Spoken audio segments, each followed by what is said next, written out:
Hello and welcome to Reading Music, Pitches, Rhythm, and Expressive Markings. Those three are the very basic building blocks to reading what you see on a page. We'll start with pitches, and the pitches are written on the grand staff. And the grand staff is just a representation of a specific note. So if I play this C, it is middle C. If I play this A, it is slightly below. You can hear it is lower. It is lower vertically on the staff, so it is actually lower in frequency. So if I play that A, it refers to a very specific frequency. We usually call that A 440 hertz, and that is a very scientific view of it, but that's normally what we think of it. If we increase it by an octave, that's 880 hertz. So the higher the frequency, the higher the pitch. So I can go up in pitch, and I can go down in pitch. The higher the pitch is on the page, the higher the pitch is sounding. The lower the pitch is on the page, the lower it sounds. So that G is all the way down here. It's very, very low.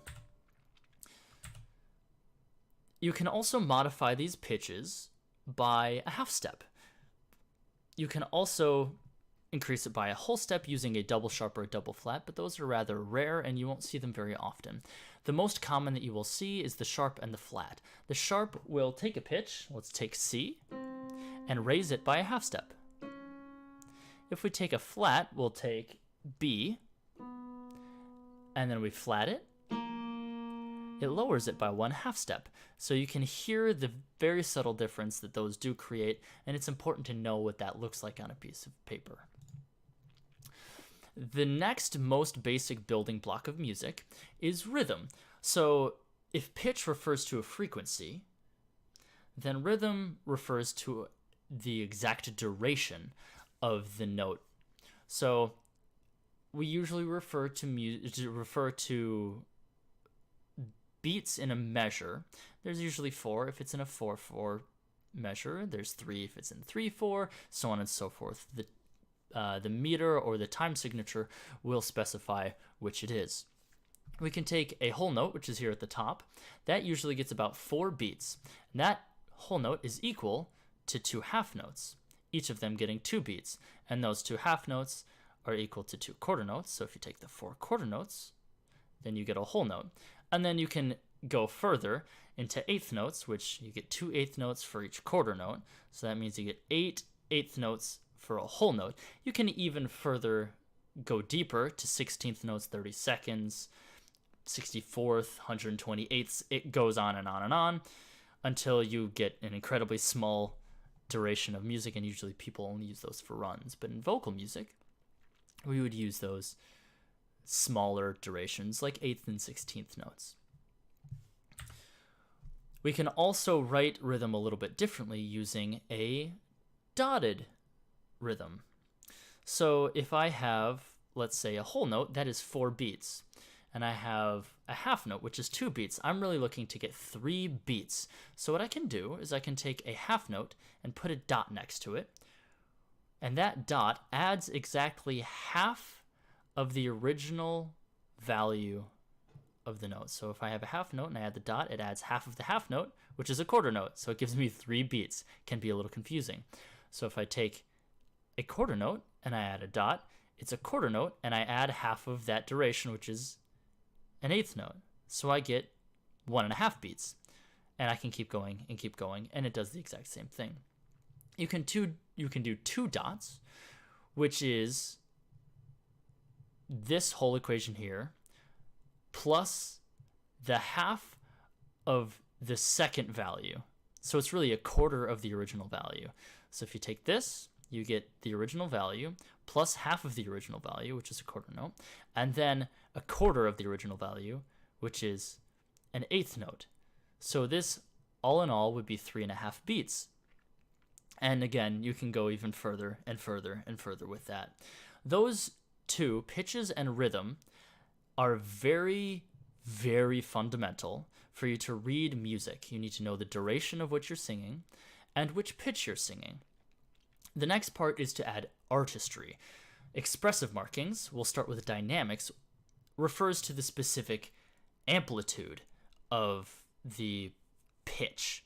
So the amplitude is the volume, loud, soft, and we refer to those, or we tell you how to do those through specific symbols. F means forte, which means loud. Piano stands for the P stands for piano, which means soft. Mezzo piano means slightly soft or middle soft. Mezzo forte means slightly loud or middle loud.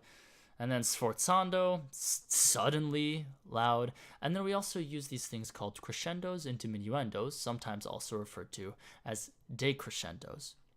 Crescendos means get louder. Diminuendos or decrescendos means get gradually softer. But what if we want to do something to each specific note and not a whole section? We do have those as well. First here, I've labeled them from left to right. We have staccato, which means very, very separated, which sounds a lot like this.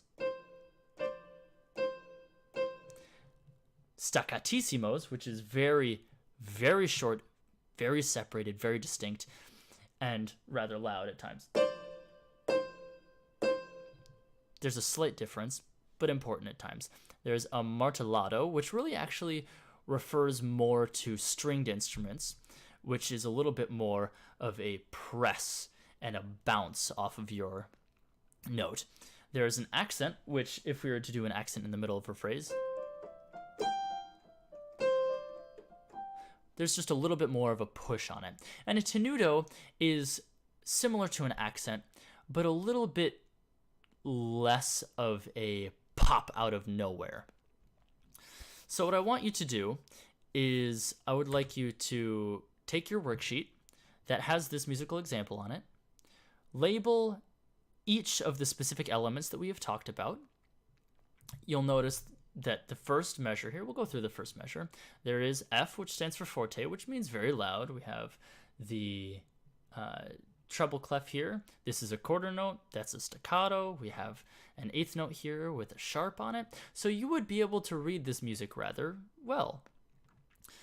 Now what I would like for you to do, and these are the sources for each of those specific images, I would like for you to each go pick a specific musical example, any song that you really like, any song that you might enjoy, and I want you to kind of pick apart some of those specific things that you might have read on that page. I'm not going to say pitches because it's hard to know exactly what pitches you are getting from a specific piece.